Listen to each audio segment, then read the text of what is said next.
इयत्ता चौथी, विषय मराठी बालभारती, धडा 8वा, गुणग्राहक राजा.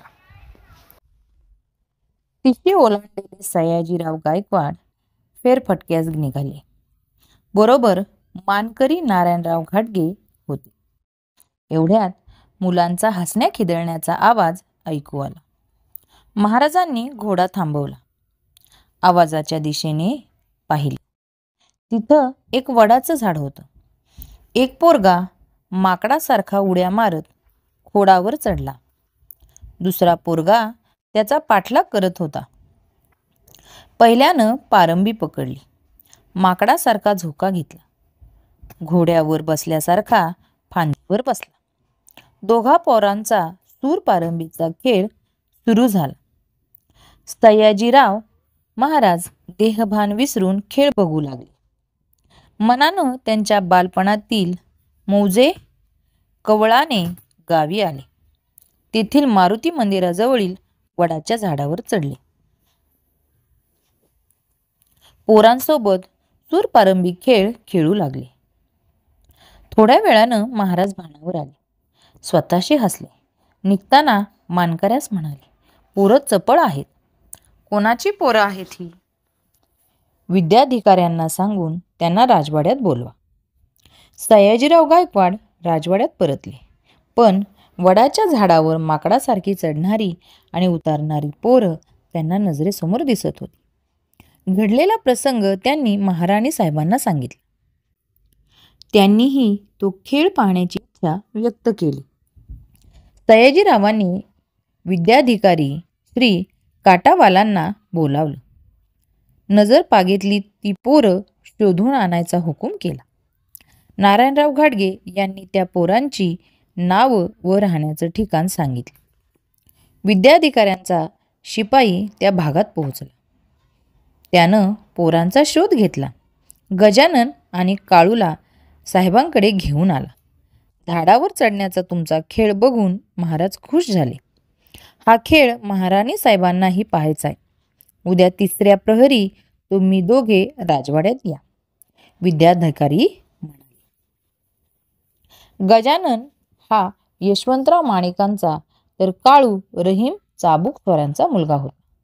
महाराजांनी पोरांना राजवाड्यात बोलवलं. गल्लीत वार्ता पसरली. पोरांची उत्सुकता वाढली.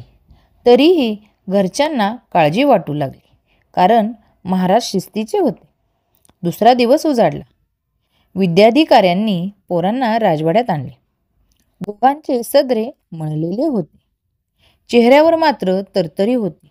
राजवाड्याच्या समोर मोठं झाड होतं. महाराज आणि राणीसाहेब पोरांना घेऊन तिथे आले. बरोबर 3 राजपुत्रही होते. बसण्यासाठी बाजूला सोफे ठेवले होते. काय नाव बाळांनो तुमचं? महाराजांनी विचारताच गजानन म्हणाला, माझं नाव गजानन माणिक आणि हा काळू चाबुकस्वार. छान. आम्ही परवा तुमचा सूरपारंबीचा खेळ पाहिला. आज राणी साहेबांना तो दाखवा. गजानननं काळूला खून केली. मानकऱ्यांनी सूर तयार ठेवला होता. 1.5 हात लांब व करंगळीच्या जाडीची ती काठी होती. काळूनं सूर हाती घेतला. एक पाय थोडा उचलून पायाखालून सूर दूर फेकला. गजानन तो सूर आणायला धावला. तोपर्यंत काळू सरसर झाडावर चढला. काळू आणि गजाननची झाडावर चढण्या उतरण्याची कसरत सुरू झाली. शेवटी गजानननं काळूला पकडलं. आता गजानननं सूर फेकला आणि तो सरकन झाडावर चढला. काळू सूर आणून त्याच्या मागे वर चढला. गजानन फांदीच्या टोकावर जाऊन लटकला. काळू जवळ येताच त्यानं जमिनीवर उडी मारली. पुन्हा तो खोडावर चढला. गजाननला बाद करणं काळूला जमेना. दोन्ही पोरं धावपळीनं घामाघूम झाली. महाराजांनी खेळ थांबवला.